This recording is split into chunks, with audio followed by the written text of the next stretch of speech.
I couldn't sleep. It's early in the morning. And this is pretty much Jason's fault. I can't resist the Street Machine group build, and I just don't need group builds. Blue Ox, Jason. It's his fault. Oh gosh!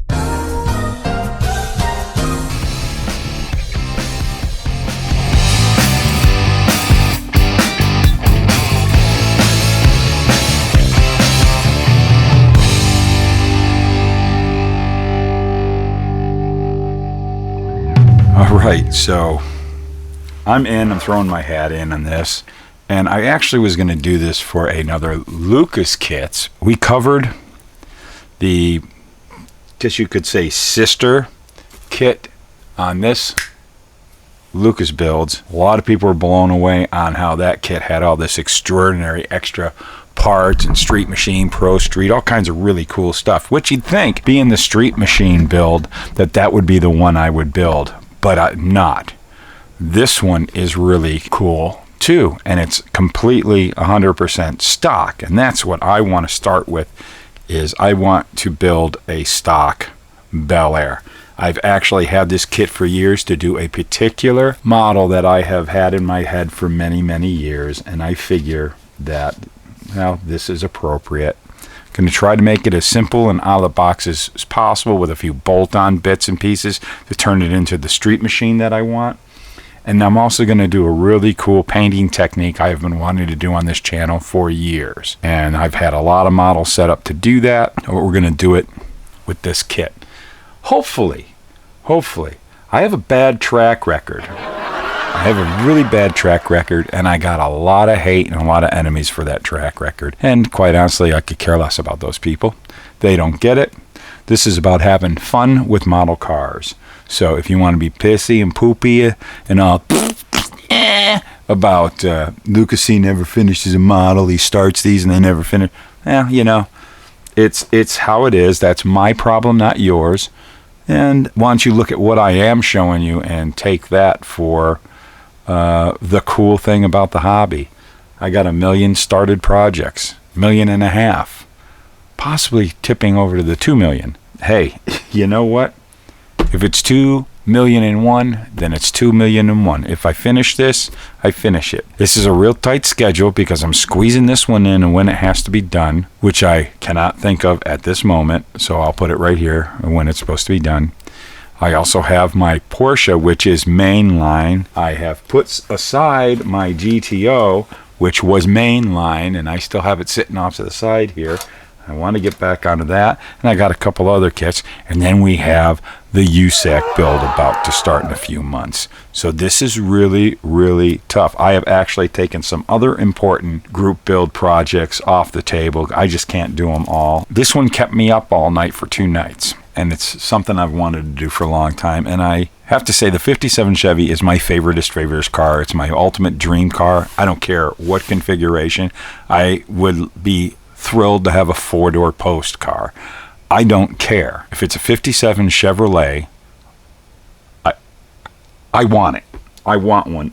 And it's probably never going to happen in real life, so we build model cars of them.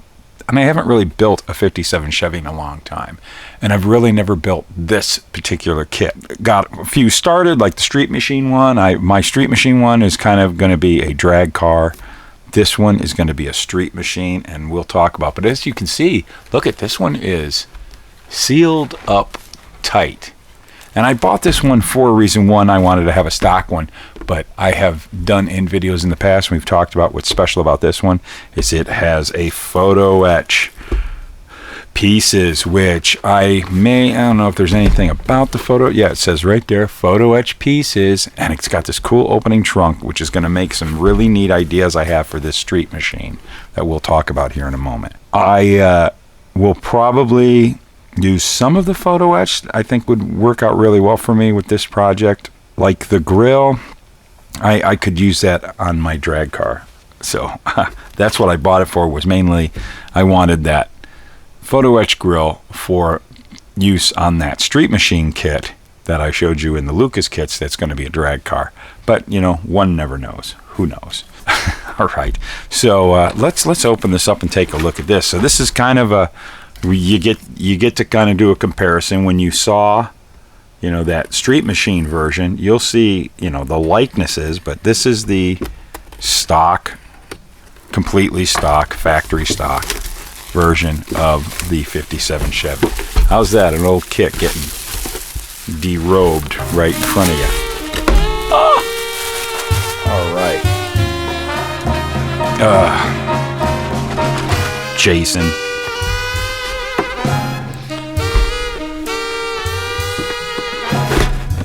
Let's take a look. All right. And this is just such a cool kit. I'm going to get this out of the way. We'll bring all the stuff back. But this was definitely, I think, for AMT, which it was the 90s. They were owned by Ertl at the time. Ertl was just knocking it out of the park with kits, and they decided to tool up a whole new, 100% brand new 57 Chevy. And this 57 Chevy kind of was to knock their old 1963 tooled 57 Chevy that has been such a popular kit and still is. And it was to, you know, basically take over. I don't think builders understood it, and they had a tough time with the change, and this actually wasn't that popular. Everybody preferred the old one, which was a nice kit and all that. I had built a few of them, and we're going to talk about one that we built that kind of popped up on this channel at one time that has to do with this build. I don't know. People were so used to it that this one looked odd. It looked bigger. People claim that this was 24 scale because it looked so much bigger, but it really wasn't. This one is scaled correctly. The old 63 one is a little narrow, and it's a little smaller. It's almost like it's 1/27th scale or something. But what is so cool about this, I mean, look at it. We don't have to worry about, which is great for my drag car, not this one, but no windshield wiper. The windshield wipers are separate. All the beautiful script really raised well. We've got an opening trunk, very detailed, and we're going to show you the inside of the trunk here shortly too. And it's just well proportioned, and it just will build into a beautiful 57 Chevy. And this body is in nice, straight, beautiful condition. That is so nice. It's always risky when you open up a kit that is, you know, this is like 25, 28 years old. You know, that can be risky.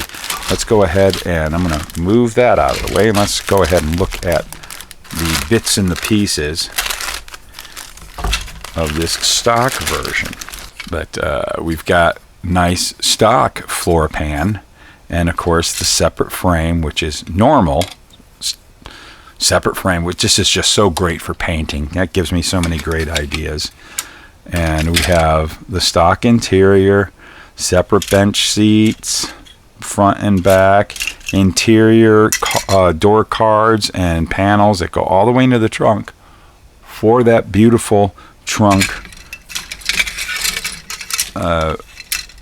detail. As you can see on the floor, beautiful trunk detail.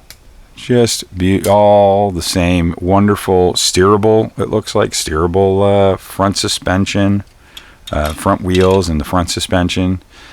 Posable. There's the word, posable. There's your stock exhaust, and oh, look at that beautiful Chevy front dropout rear end.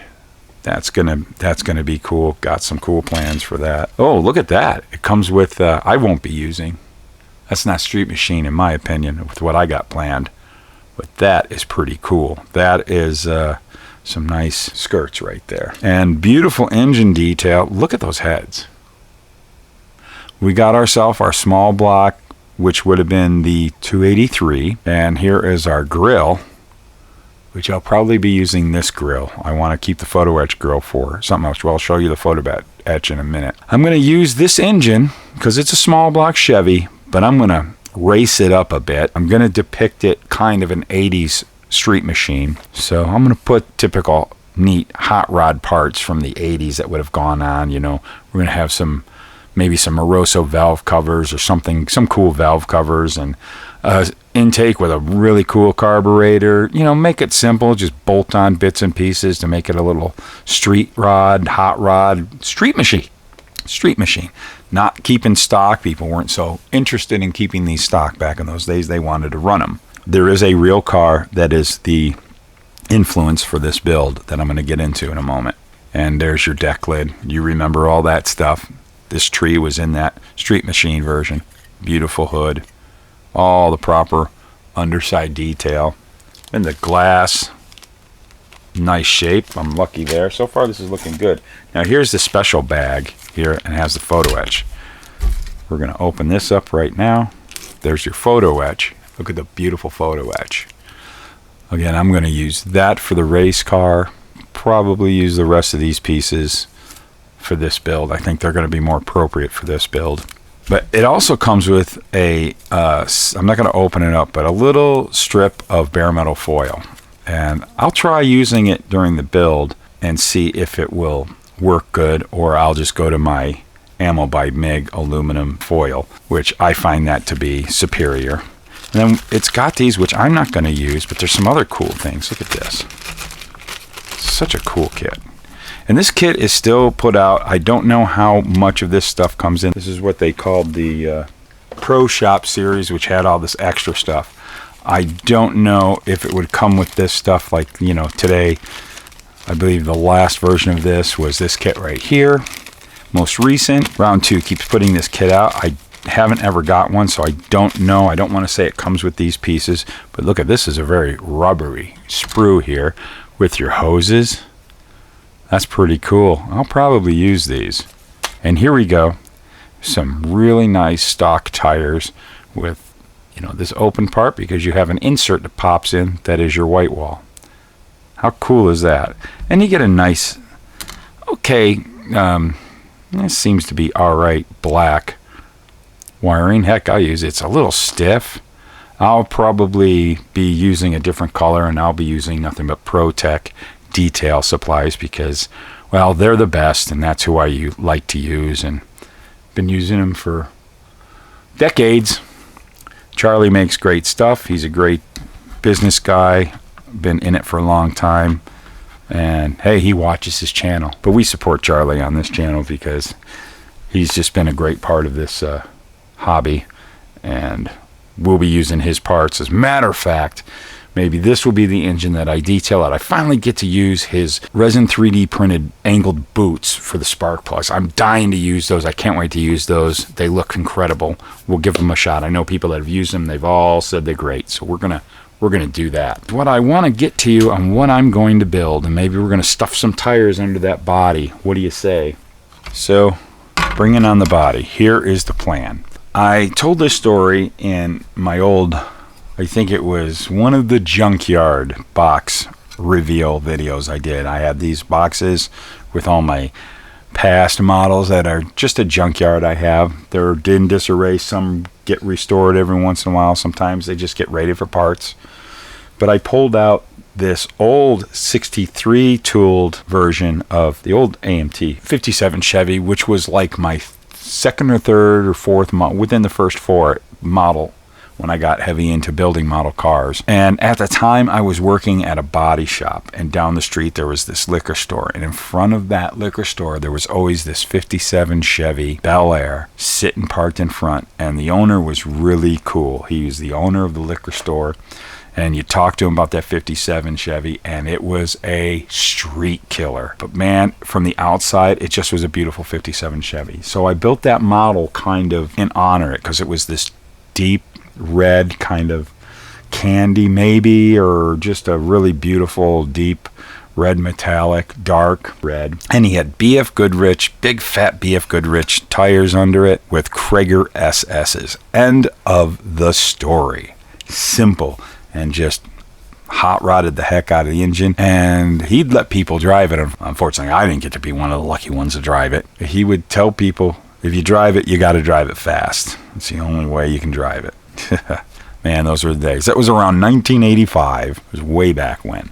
Ever since then, that has just been the quintessential 57 Chevy, the appearance. If I had a 57 Chevy, that's what it would look like, just like his.